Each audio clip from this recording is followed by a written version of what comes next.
Good morning, everybody. You're here for the Measuring the Impact and Value of Skills Development Employer Roundtable.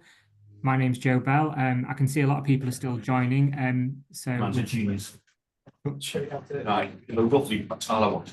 I just ask delegates, please, to go on mute and cameras off for now. There will be a Q&A session at the end, and I'll talk a little about that in a minute. But if you could just make sure you're on mute and cameras off for now, please, because we've got hopefully upwards of 50 people joining us, which is fantastic.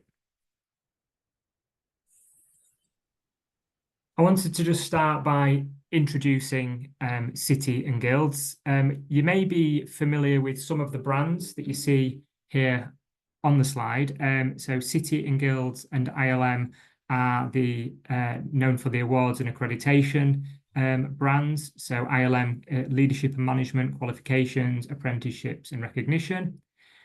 You may be familiar with Kineo, the e-learning organisation within City and Guilds, and the Oxford Group, who deliver impactful coaching and leadership programs. And we'll be hearing from Maggie from the Oxford Group a little bit later as well.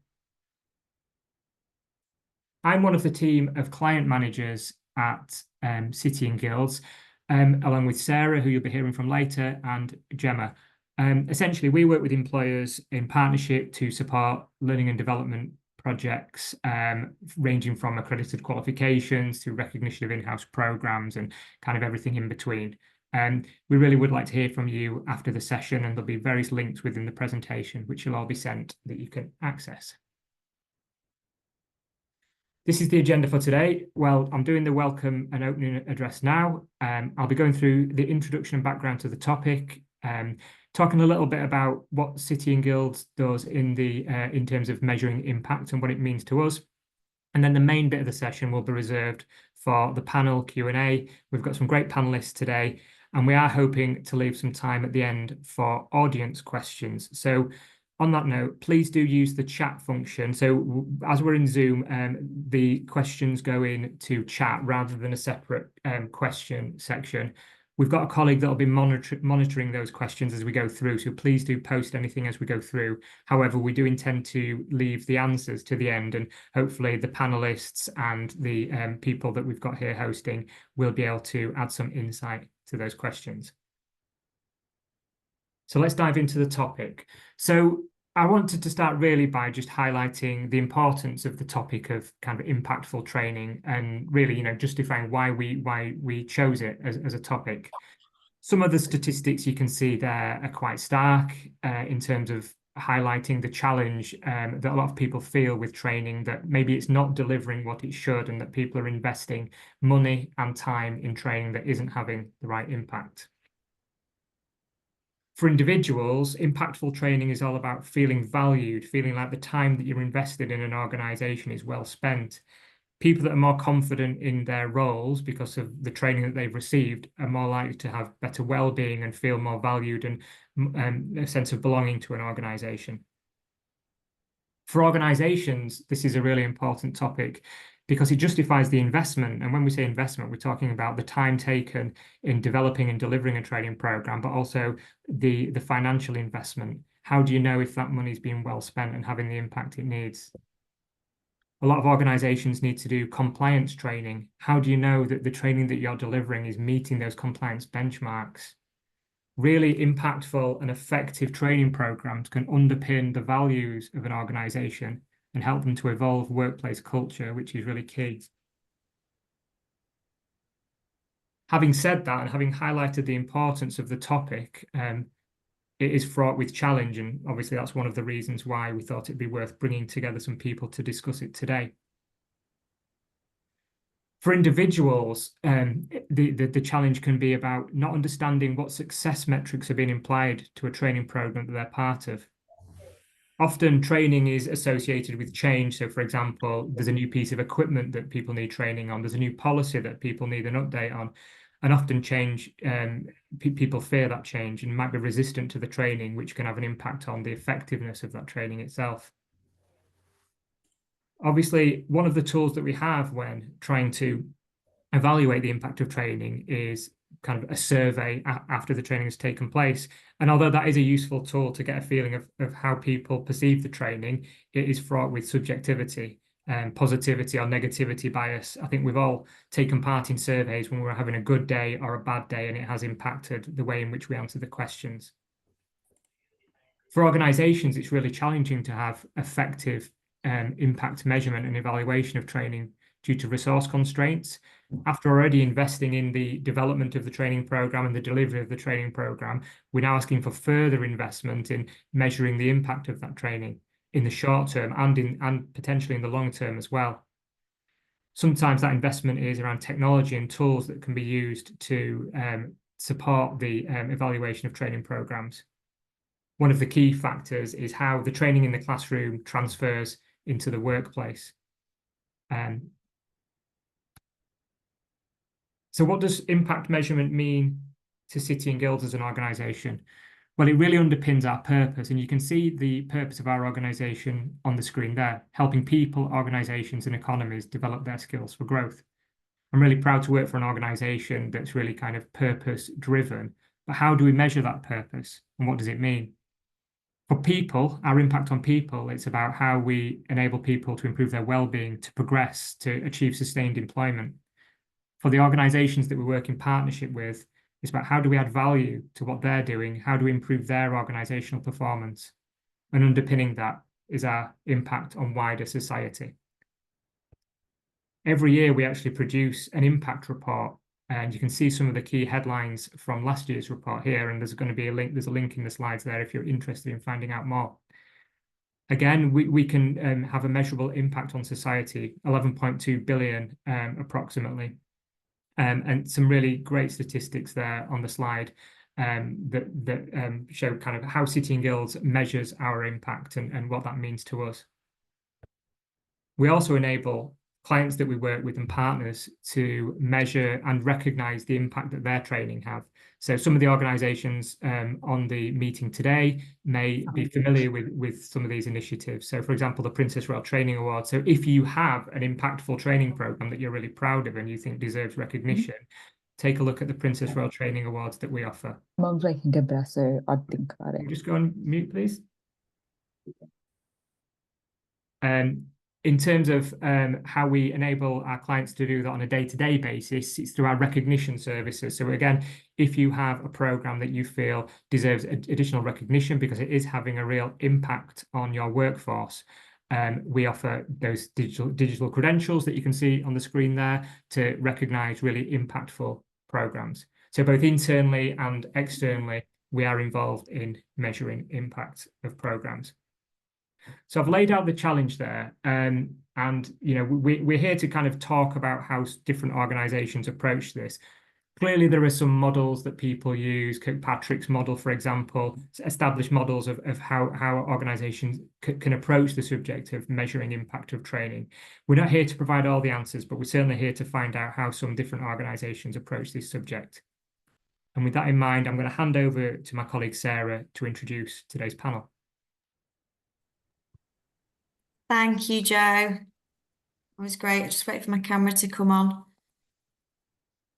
Hi, everybody. So thanks, Joe. That was really good overview and introduction to the webinar today. It's a really interesting topic, and I think lots of organisations are doing it in different ways. So I'm really interested to hear from our panelists that have joined us today about their shared experiences and how they are measuring the impact of skills development. So I'm hoping that it'll be a really good session and some good questions for the panelists, and people attending today will get a lot from that. So I'm going to just start off by introducing our wonderful panelists, and thank you guys for spending your time joining us today. It really is great that you're able to join us. So today we've got Pret, Amanger and Nationwide Building Society, and also Maggie Matthews from the Oxford Group. So we've got Daksha from Pret. So Daksha is a talent and development manager. Daksha leads the emerging talent and development agenda and also the education and attraction of diverse talent, including leader development. Daksha is passionate about inspiring and developing people for their futures, regardless of their background, and is committed to providing great career opportunities for anyone looking to work in the hospitality sector and with Pret. So thank you for joining us today, Daksha. We've also got Sarah and Kevin from Nationwide. So Sarah is a leadership, learning and culture senior consultant and program manager. Sarah believes that if we change our thinking, we can change our lives. I love that. She's a licensed Paul Scadding Thrive coach, and she coaches and mentors people inside and outside of Nationwide on a range of topics, specialising in leadership skills, agile methodologies, and more personal topics such as the inner critic. Kevin is the leadership, learning and culture delivery lead at Nationwide. And Kevin is a leadership development specialist and is fascinated about what makes a great manager and leader. Kevin is particularly interested in what habits can be built into daily routines that give disproportionate impact on creating and maintaining a high-performing team. And then last but not least, we've got Maggie Matthews from who's an account director at our very own Oxford Group. And Maggie has been the Oxford Group obviously is City and Guilds' leadership and people development arm. And Maggie's been working with organisations for over 25 years now, designing, delivering, and more importantly, evaluating programmes. So thank you again for joining us today. Maggie, I'm probably going to come to you first, if that's okay, and start off with a question for yourself. Go for it, Sarah. Nice to be here, and thank lovely to meet you. everybody. Thank you. So Maggie, obviously you've had an amazing 25 years experience of designing and delivering programs, which is wonderful. How do you think that you can be confident that a program has delivered the intended impact? Yeah, I mean, it's a really straightforward question, but probably a really complicated answer in some ways. Evaluating programs is the holy grail of the work that we do in the leadership and management development field, as you know.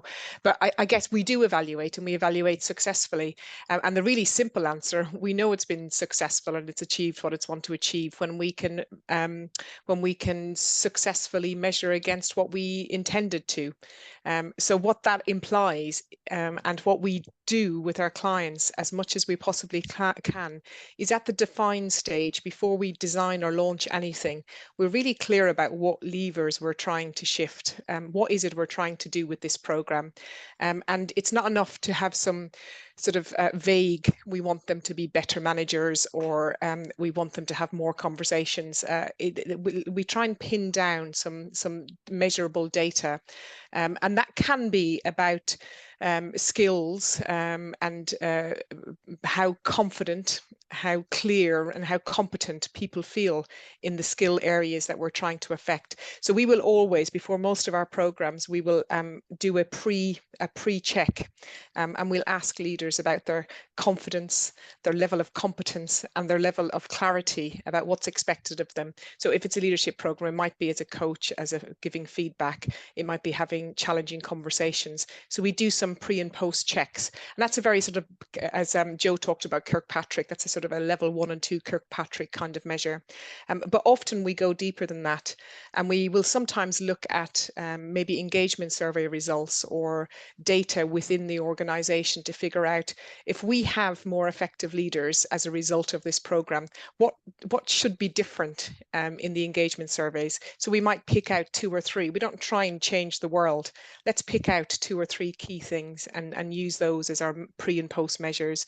And when they shift, when the dial shifts on those, especially if you have a control group and we see some better figures in those who attended versus those who didn't, that can be really powerful way of checking in and evaluating. And there's also, it's a really simple one, this one, ask the people who've been through your programs. And we do that quite regularly. We have a focus group or one-to-one conversations to think about return on investment. So what, as a result of being on this program, how are you doing differently? And then we try and convert that into concrete data. So if I'm delegating more effectively, So great. And what's that mean for you as a leader now? What are you doing now that you're not doing that work? And so we can start to quantify, am I saving time? Am I focused on sales more? Am I focused on reducing costs somewhere else in the business? And put some data against that.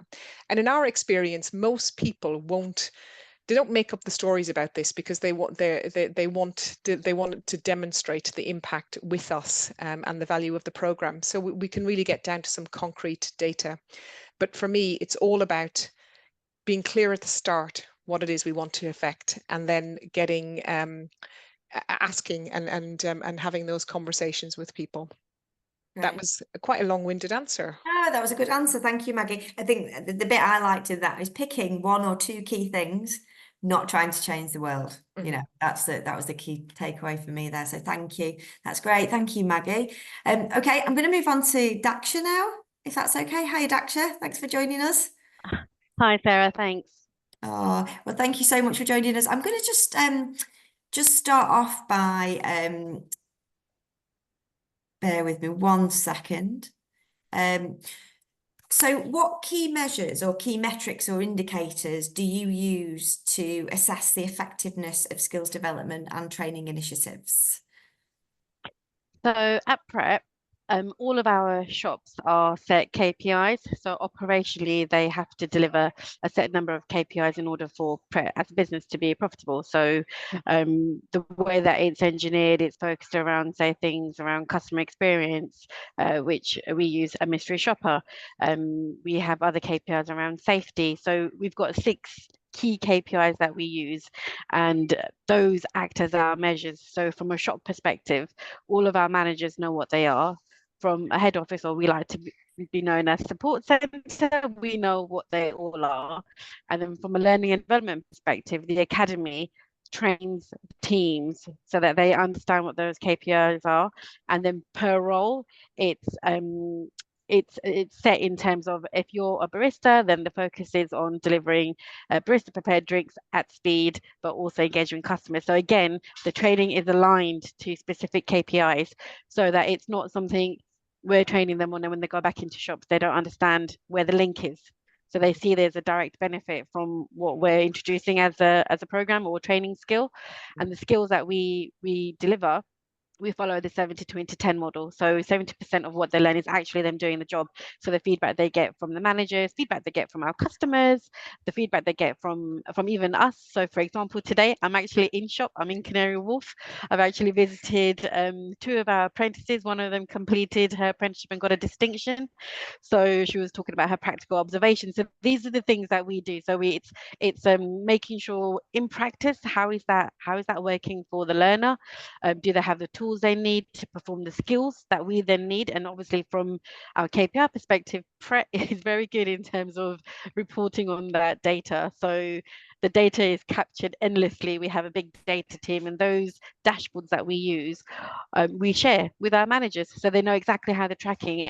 And this also helps us to identify interventions. So we may start the year, as Maggie's mentioned, you've defined all your learning needs, you've set the parameters, you've planned out how the whole year is going to be structured, but there are things that can happen out of your control as well. So when the data shows us there's the gap or an opportunity, we will step in and support operationally what the skill gap is, and what is the solution that can help deliver or change that data to be positive. So as an example, when we applied for the Princess Award training, one of the things that we were looking at was, we call it the best video. So we found that there was a little bit of a gap in terms of knowledge as opposed to skill around new people that we were hiring, and the importance we place on our Pret Club subscription around upselling. So the best video was focused on that, because that was a new initiative, and it was just to basically ring fence that learning. So and that will happen, especially operationally. We think we found the solution, we think we've identified the right skills, but actually it might not have landed with 50% of the population. And then when that happens, the data we pull from the KPIs that we have will tell us that hasn't worked. And the data we have comes through on a weekly basis. Some of the data is shared on a daily basis, because all our KPIs are measured every day. And then we have quarterly reports as well, which our area managers use, and the teams, they get bonused on how they achieve their KPI. So that for us is really our ROI. And I guess from a skills perspective, if you think about Pret, we are a global employer, and it's about how does Pret stay consistent across our markets, and we use those KPIs across our markets to ensure that the skills that are being delivered align and are repeated in all of our shops, so our customers have the same enjoyable experience with our products and our service, in a nutshell. That's brilliant. Thank you, Daksha. So I hope that answered your question. I feel like I probably a long-winded answer. no, that was great. Lots of data and KPIs and measuring, which is obviously very useful. So thank you. How do you ensure that the skills and the knowledge gained from the training is being successfully applied in the workplace? So within our programs, we have check-ins put into our LMS system.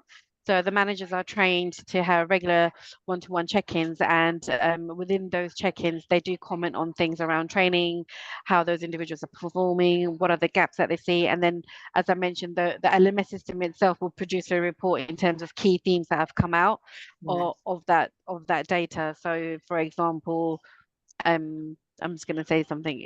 It could be that there's a group of managers, potentially, let's say in Scotland, where they are constantly saying there's an issue with the ice machine not working, or they don't know how to clean the equipment properly, and they keep training the team members. So for us, that's okay. So is that a knowledge issue? Is that a skill issue? Is it an equipment issue? But actually could be all three things. So you can pull the information from the data, and it will say to you, for example, the theme is equipment support or equipment training, and then we would work with other teams to deliver that as an example. So that is just one mechanism. We also have evaluation, similarly following the Kirkpatrick model. We ask all of our learners at the end of their learning how they found the delivery of the learning, how they found the embedding of that taking place in the shops as well. What actually feedback they have for us, because we can also learn from them if something's not working well, or there hasn't been the correct transfer of learning. Is there an opportunity to us for actually to build on that? So that feedback happens at the end of every workshop, at the end of every learning program. So we try to capture and use every opportunity to get feedback from our learners as much as possible. And that's even if they come into our workshops, we say to them, oh, how did you find this morning session? Did you find, so it could even just be through conversation, we capture feedback from our learners, and we use that to make amends, which we regularly do as an academy team. We're always sharing best practice, what's not worked well.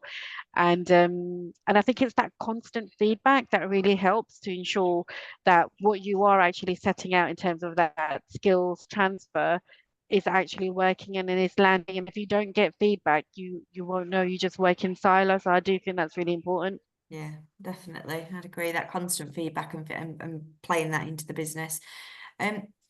If you could give kind of one piece of advice to other organisations that are trying to ensure their training has an impact, what would that be? I think one piece of advice from me is to really get your operation team or your area managers on board so that they can understand the story and the impact you're trying to do to help them to be successful. I think sometimes what tends to happen is L&D teams are like, we're the L&D team. We will tell you what the skills are you need to do, and you know, this is what you need to roll out. But I think working in partnership with senior stakeholders and influencing them in terms of bringing them in on the journey really helps to get the buy-in. And if you can demonstrate to them the impact you're helping them to achieve their KPIs, they will want you on board their ship regardless, because they know you're going to help them to get to the other side. So that's my tip. Always bring them on the journey, tell them your story, show them how you're helping them to create that positive impact, and they'll share everything they need with you to make that happen. Yeah, great. That stakeholder buy-in is, like you say, just so important, isn't it? It's just so important from at all levels, really. So yeah, thank you. That's really helpful. Thank you ever so much, Daksha. I'm going to move over to Sarah and Kevin from Nationwide, if that's okay now. Welcome, Sarah and Kevin. Thank you for joining us today. Thank you so much for having us. Yeah, good morning, everyone. Yeah, we can hear you. We can hear you and we can see you, which is great. Sarah, would you like to start off by giving us an overview of your programme? Yeah, absolutely. So thank you so much for having us on. And I thought it would be best if we gave you an overview of what we've been working on for the last, well, nearly 2 years now, just to give you an idea of the scale, which will help when we go through the evaluation and the data that we've collected. So we all know what COVID is by now and the period that we went through. And we had leadership programs before COVID. When we came out the other side, we needed a reset, and we needed to make sure that we created that consistency across the society. We've got over 17,000 employees at Nationwide, so we just needed to make sure that all managers had a bit of a reset, that they knew about hybrid work and they knew how to manage virtual teams, all of that good stuff. So we decided that we would, as a central team, that we would go forth and launch the People Manager Programme, which would be then rolled out to 2,400 employees, which are our band Bs and Cs. So there are frontline operational managers, branch managers, senior branch managers. And here on the screen, you can see the role of the people manager that we put forward as the reason why we wanted to go forward with this program. So the role of the people manager is to enable high performance through clear direction aligned to the strategy, prioritizing work to deliver at pace, creating an inclusive team environment where they get to know team members and get the best out of them. Risks are managed, people are supported, and improving and developing is encouraged. And this was the consistency that we wanted to bring back into the society after the time that we had out in that virtual world. So you can see here the program is actually made up of 6 fundamental modules or behaviors of a great people manager. So we've got set a direction, plan your time and deliver, know your people, enable in performance, lead your team, apply judgment, and assess risks. So we identified these as the 6 modules of great people management. So if you just move on to the next slide for me, this is a setup of what the program looked like. So it's a 4-month program. What would happen is a people manager would be invited to complete a 180 feedback survey based on those 6 modules. They then go to a kick-off virtual event for an hour to learn about what this program is going to look like. And then those 6 modules, the fundamental behaviors of a people manager, were then broken down into manage the work, manage your people, and manage your team and close. So you can see there, they did the first 2 modules. There would be some digital content around there, which would take about 4 hours. So this was videos, workbooks, vlogs, so stories from managers across the business, practical activities that they could really do straight away with their teams. I've been running leadership development courses for years now, 15 years plus.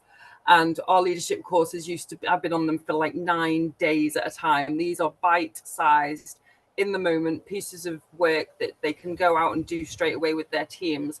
Once they've done that digital content, they're brought together in a face-to-face connect session for 3 hours with managers from across the business. We've got 9 functions in Nationwide. You might call them communities or departments. We've got 9 of them. And we'd make sure that these connect workshops were very much a diverse group of people from different functions, so that they could challenge each other, coach each other, probe each other on how they'd applied that content. And you can see that structure then carries on. So they'd go to manage your people, do manage module 3 and 4 in exactly the same way. They'd do a 4-hour digital content in their own place, their own time, followed by the 3-hour connect session. And then finally, the manage your team, where the only difference is it's a longer face-to-face session where they could then do a lot of reflection. And underneath that, there you can see that they'd also go on an enabling performance workshop with actor coaches to kick around ideas and also bring to the table some of the situations that they'd been working with and managing, whereas that might be someone who won't turn their camera on during a hybrid working during a virtual session, to enable in performance issues such as absence, anything like that. They'd be able to practice that with the actors. So that's a little bit about the program. And just to give you the scale of that, we started in June last year, and we were tasked to get 2,400 people through on the program by November this year. So we've launched 300 people per month in that timeline that you can see. And they're called waves. And the reason why I'm giving you this information is because it will help when we actually start talking about the evaluation part. So I know I've just dumped a lot of information on you there. Yeah, thanks, Sarah. That was Hopefully really that'll helpful. give you some context. Great. Yeah, it's just really helpful to get the context before we talk about, how you actually define and measure the impact of it. So, Sarah, Kevin, which one wants you to take over around the impact? Kevin? I'll take this one. I think it is just worth saying there. I think there's just under 900 people complete the program now. We've got about 1,100 people in flight, and about 400 people still to go. So the scale is certainly probably the largest I've dealt with in terms of getting people through at pace.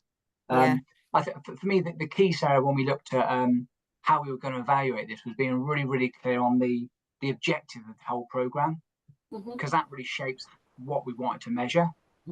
And what we wanted to do is we wanted to provide clarity on what great management was at Nationwide and be really clear around what those 6 skills were.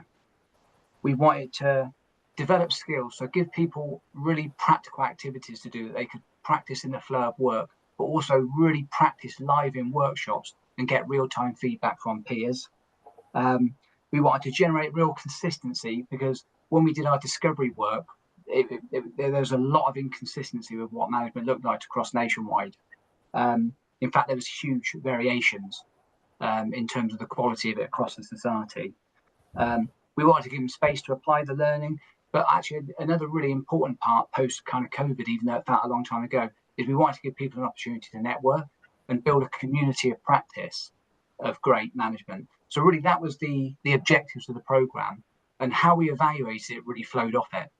So after each event we do kind of reaction surveys, and I think at the last count we're about 3,500 pieces of feedback. It's huge amounts of feedback we're capturing. And for example, just look at the screen here. So 97% of people feel better equipped to carry out their role as people manager. And that really leans into the consistency bit, because we've been really clear, to be a great manager at Nationwide, you need to be able to do these 6 things. And these 6 things look like this. So we've been really, really explicit around that. In terms of the practicing the skills, 95% said that the program has allowed them to put the skills into practice, because we created really small practical activities that they could build into team meetings and the flow of work. So it wasn't kind of extra stuff, they could just build it in. And also the workshops, they then got to practice them again and get feedback from their peers. So it was we like to think it's a really practical kind of experience, and the feedback is playing that out. And 97% said they were able to learn from peers throughout the program and network.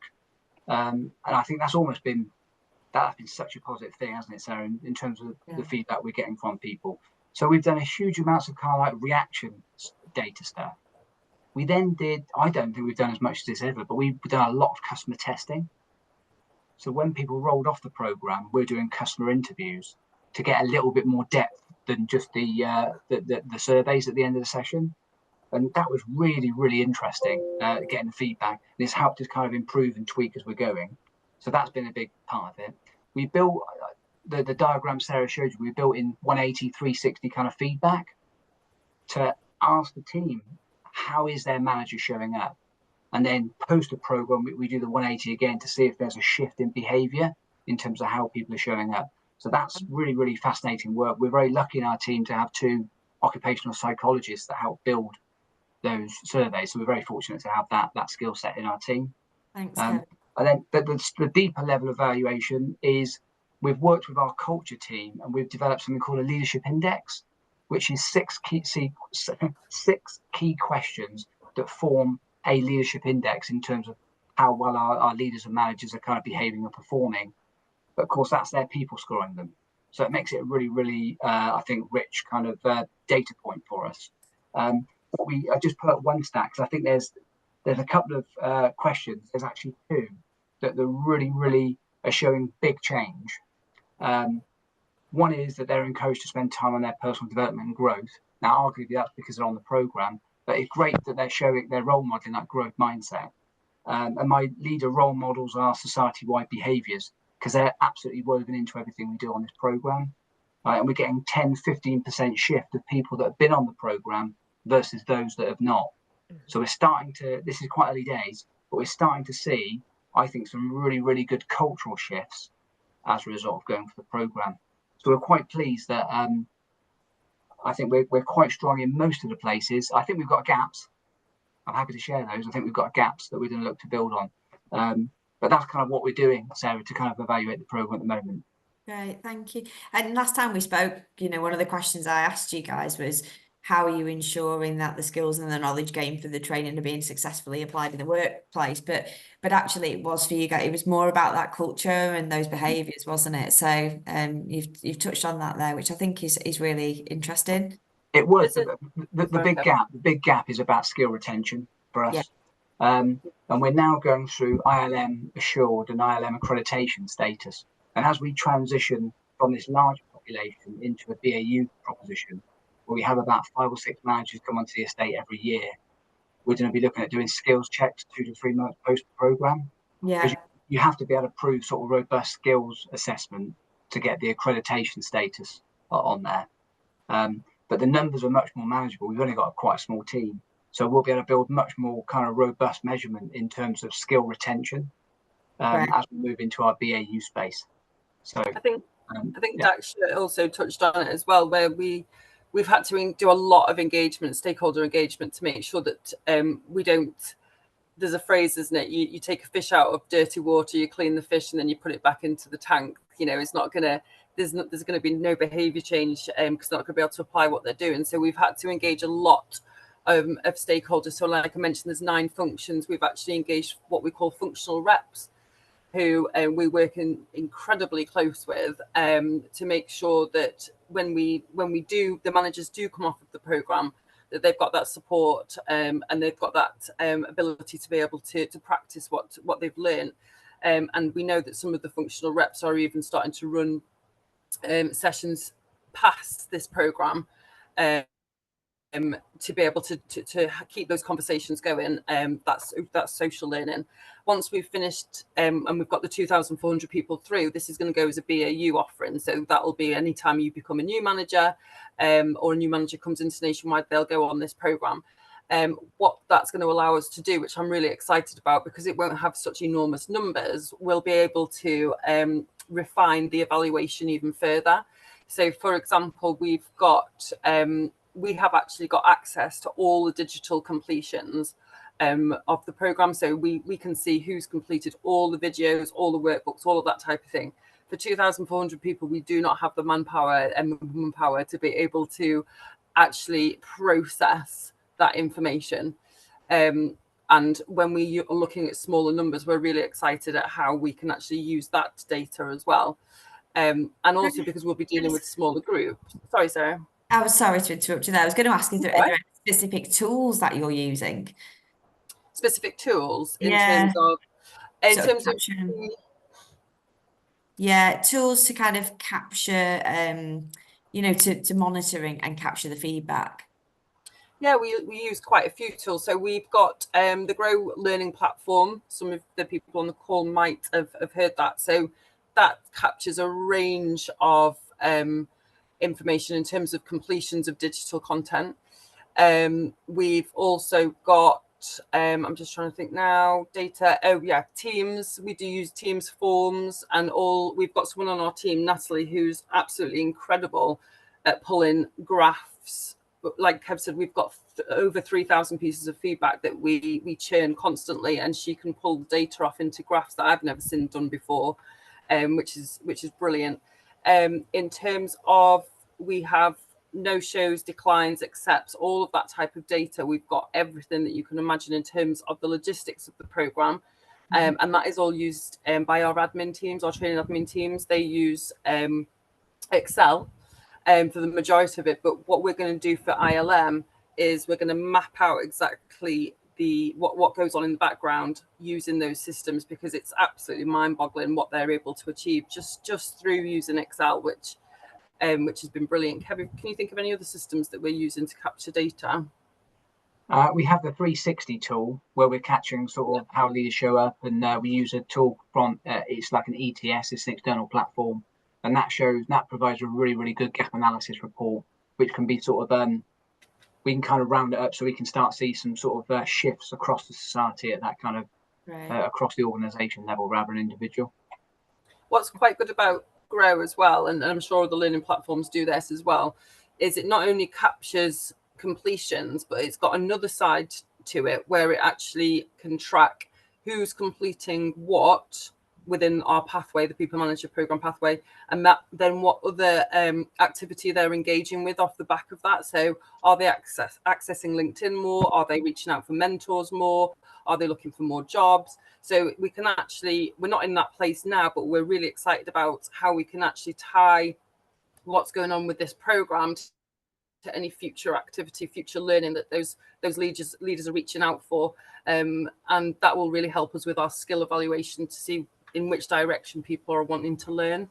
Yeah, brilliant. That's really helpful. Thank you. Maggie, just coming back to you.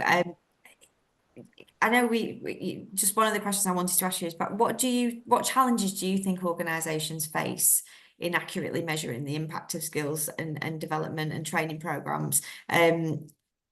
What are the main sort of challenges that you've kind of, come across in your conversations with Thanks, Sarah. Yeah, I mean, it's organisations? really interesting. A question I had really at the front of my mind as I was listening to Kevin and Sarah and Daksha talk is clearly in both organisations, you're doing some really deep and meaningful evaluations of your programs, hence why you're here, because they're showcasing and helping others to learn and learn from best practice. I guess one of the biggest barriers, and Joe covered it earlier, is sometimes it's about resource, and that can be a financial or a human resource to invest in this deep evaluation. There's sort of an energy for launching a program, but there's less energy for evaluating it. So that for me, that's one of the biggest barriers, is that impetus to make it happen. But there's huge value, and again, it's a question I'm interested to know the answer to from Kevin and Sarah. There's huge value in evaluating and demonstrating that back to the organisation, and I can sort of guess that value because I've seen it in operation. But what value is it to you? What's it bringing for you, Kevin and Sarah, having all of that data and presenting it back? What are you doing with it, and what is it allowing you to do?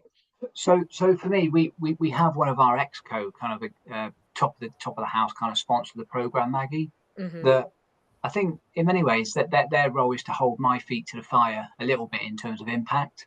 And I think we've been a little bit lucky because we've got someone called Natalie in our role who's doing a PhD in research methodologies, and it's very it's almost extremely, I think, fortunate we've got her in her team. But every quarter she's raised the bar so far in terms of impact evaluation, and I've learned so much from her. She reports into me in my team, but what an addition to the team, and when I sit down, I proudly sit down with our sponsor now and go through the results, because the results are really positive, but it's so much data. And then what Sarah does, the program manager, we're taking that insight and then we're constantly improving the program. And we've made so much improvement to it. And then we go out and we test it with customer testing, and then obviously the feedback really improves again. What I'm really keen to look at now is this cultural shift. And it's always going to be a lag measure, right? But we've spent quite a lot of cash on this, right? We're getting great feedback. We are seeing behavioural shifts. Are we seeing this society shift? Which is the brief we've got, right? We've got to change culture, right? We change culture by actually really investing in our leaders to be different. Because we deliver work through teams, right? So it's fascinating, that bit. It's looking good, Maggie, but that time will tell. Time will tell. And I guess that culture shift, if that culture shift is successful and it does what you think, so I guess you've equated great leadership to great performance and great engagement, which is exactly what I do. And that will impact retention. It'll impact internal growth. So collecting some of that data and presenting it back to the organization on a return on investment, you will probably really, the investment in the program will probably be minuscule in comparison to what you've saved or the impact you've made as a result of that. So got to keep your data person motivated. And we all need a motivated data person near us, because actually it's all in the data. A lot of the time it's there, and some of the challenge has been the inability to extract it and present it back to the organization. On that point, Maggie, it's a really great point in terms of return on investment, because before COVID, we didn't have a centralized, we did have a centralized leadership team, but we had a development team, but we had within the organization, there was lots of pockets of leadership development going on, and some places had loads of leadership development and other places didn't have any at all. And those that did, there were massive inconsistencies, hence why this program was launched. So to your point about resource, we've been able to take our data and our evaluation to say to the business, look, this works. You know, we come onto this program, invest, you know, allow your people the space and the time to invest in this, rather than these pop-up leadership development programs, which do cost money, you know, external supplies, etc., with those inconsistent messages. So to your point, the return on investment is evident through the data, plus we're able to help other areas of the business see the benefit of coming to the centralised programme as well. Okay. Thank you. We've probably got a few minutes left now before we go to audience questions. I just want to come back to Daksha, sorry. Hiya. Just wondering Hi. if you've got any specific examples of how you've adapted and evolved your training and development strategy based on sort of the measurement and evaluation findings and all of that data that you've collected. Have you got an example of how you've changed something that you're doing off the back of that data you've collected? Yes, so after COVID, a lot of our training was virtual. So we wanted to obviously bring in a hybrid blended approach to our learning, just sort of sense check with teams if they were happy with the virtual sort of workshops that we were delivering, or if they preferred to come back into the academy and do the in-person workshops. So one of the things we did is we sent out a survey just to sense check how people felt and what the sentiment was, not just with the learners, but also with the managers, because obviously if we are bringing back in-person workshops, it means time out of shops.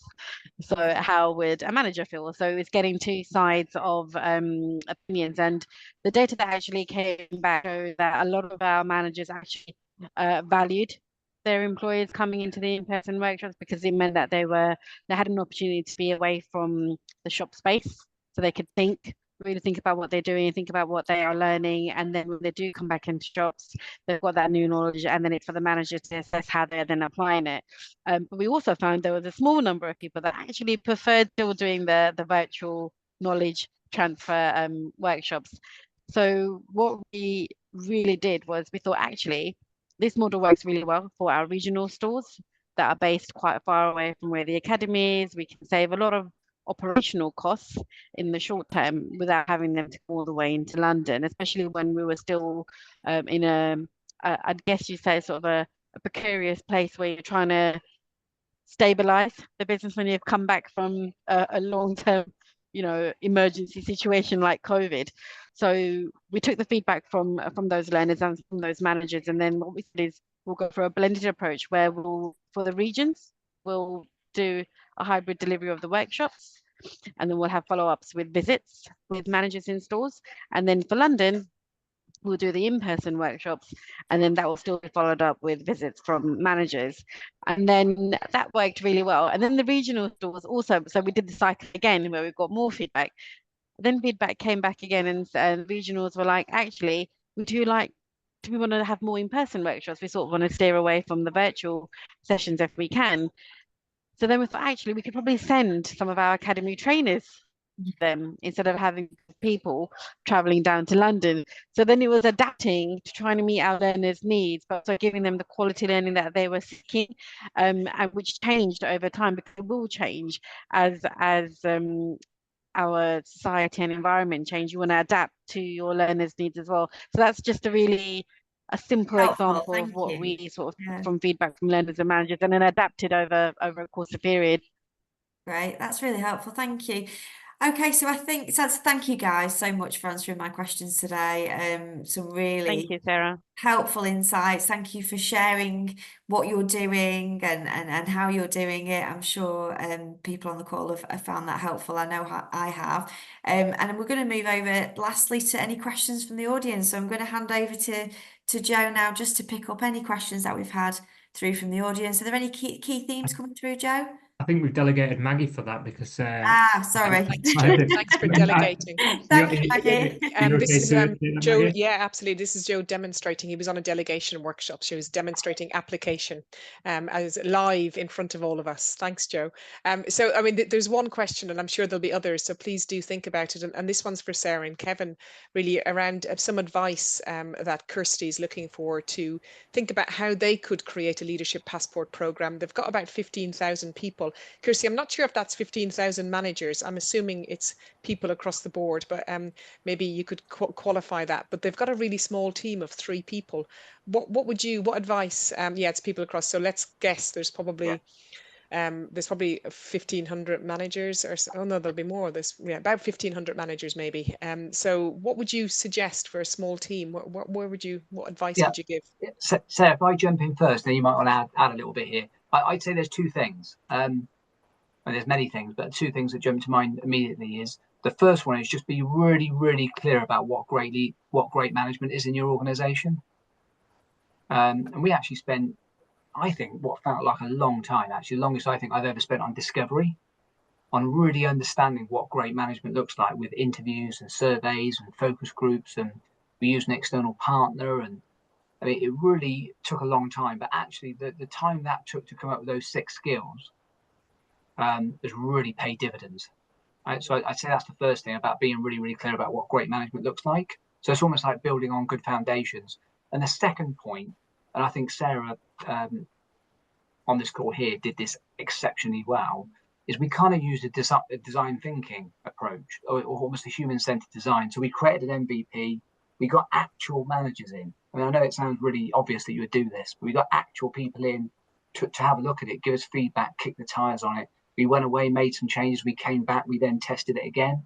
And we did that a number of times. Then we did a pilot, and then we tested it again. So there was a huge amount of customer testing before we actually scaled. And actually, the results we're getting, I sort of expected, because we did that much testing. The results, although they're really good and we're really pleased with them, I kind of expected them, I think, to be this good because we did that much testing on the actual program experience and the structure. So I'd say that's really paid dividends, and you can do it with a small team. Because there wasn't many of us that did it.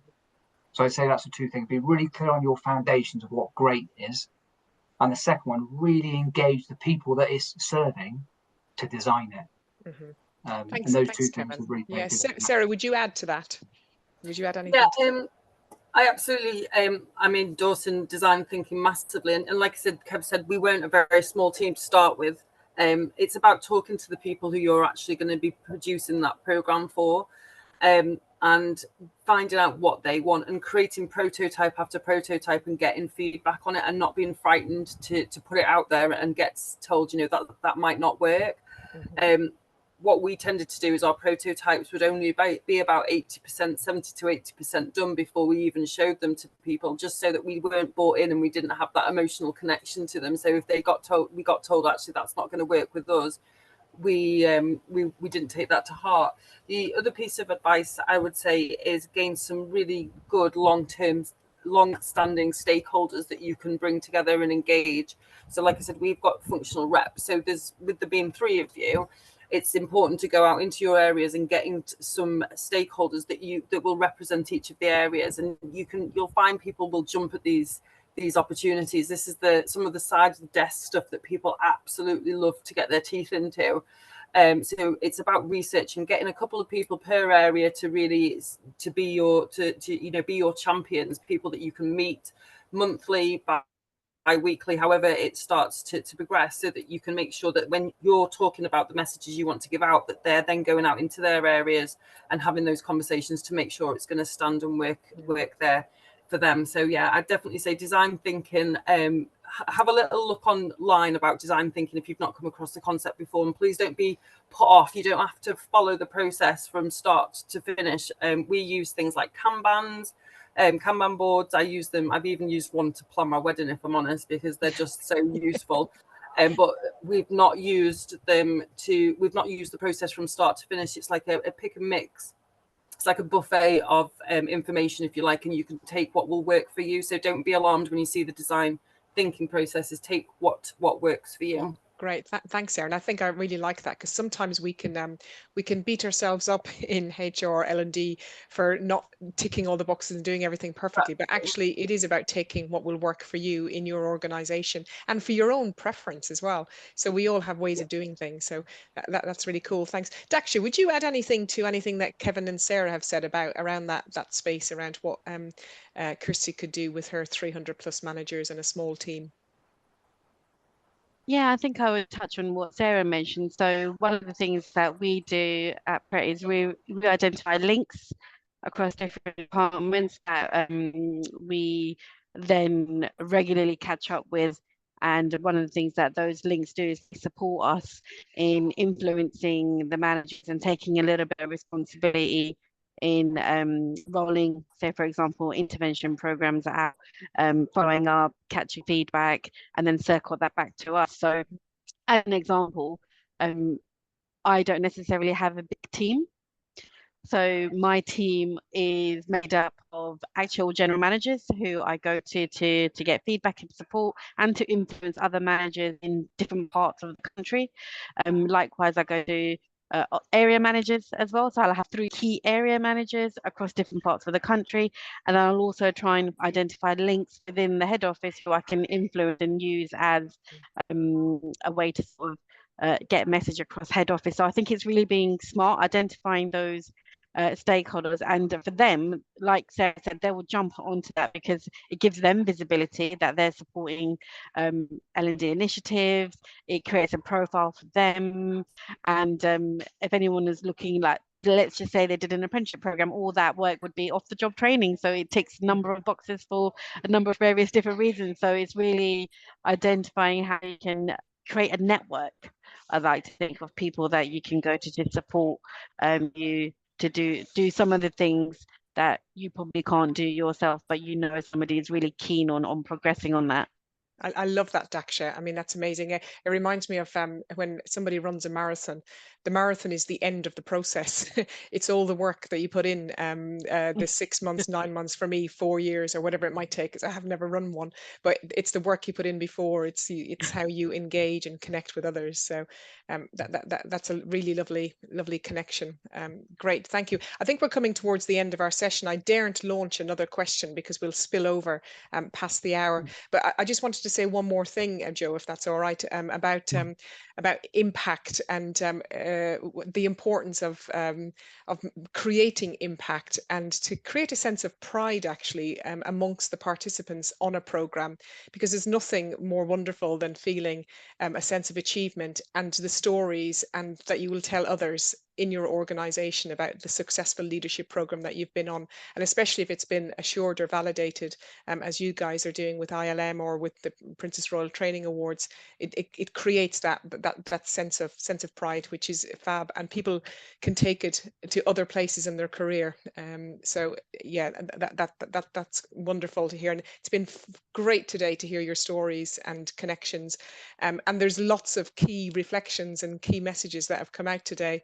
And Joe, I don't know if you're going to reflect anything back now from your perspective. I mean, just and there's been absolutely loads of stuff. I think the key points, if I was to kind of really try and whittle them down, would be about, you know, spending the time on discovery to really pin down what the measurable data will be, investing in that piece up front, and getting buy-in from the stakeholders, you know, not only, you know, from a budgetary reason, but also to take a bit of the burden off what could be a small learning and development function, and, you know, sharing the responsibility for the program.